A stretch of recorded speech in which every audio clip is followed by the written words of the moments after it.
সাম্প্রতিককালে ভারতের একটি অজানা এলাকায় ঘটেছে এক অবিশ্বাস্য ঘটনা, যা দেখলে মনে হবে যেন কোনো সিনেমার দৃশ্য।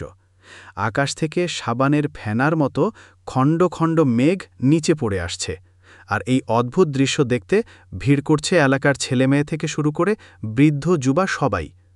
সামাজিক যোগাযোগ মাধ্যমে ইতোমধ্যেই ভাইরাল হয়েছে এই দৃশ্যের ভিডিও, যেখানে দেখা যায় সাদা তুলার মতো মেঘ মাটিতে নেমে এসেছে, আর মানুষ হুড়োহুড়ি করে ছুঁয়ে দেখছে, হাসছে, অবাক হচ্ছে।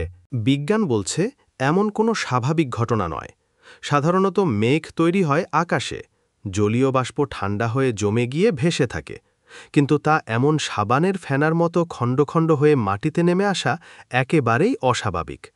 কেউ কেউ বলছে এটি কোনো রাসায়নিক বিক্রিয়ার ফল, কেউ বলছে এটি পরিবেশ দূষণের এক ধরনের প্রতিক্রিয়া, আবার কেউ মনে করছে এটি প্রকৃতির কোনো রহস্যময় বার্তা। তবে ঘটনা যাই হোক, মানুষ এখন আর শুধু বাস্তবেই আটকে নেই।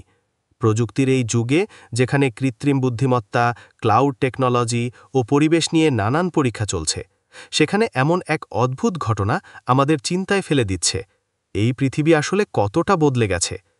এই ঘটনা আমাদের চোখে আঙুল দিয়ে দেখিয়ে দিল ভবিষ্যতে আরও কত অজানা জিনিস আমাদের সামনে হাজির হতে পারে। ভিডিওটি দেখে আপনার কি মতামত? এটা কি প্রকৃতির খেলা, নাকি মানুষের তৈরি কোনো পরীক্ষার ফলাফল? কমেন্টে জানাতে ভুলবেন না। ভিডিওটি ভালো লাগলে লাইক দিন, সাবস্ক্রাইব করুন আমাদের চ্যানেল। এমন অদ্ভুত, অবাক করা কন্টেন্ট পেতে আমাদের সাথেই থাকুন।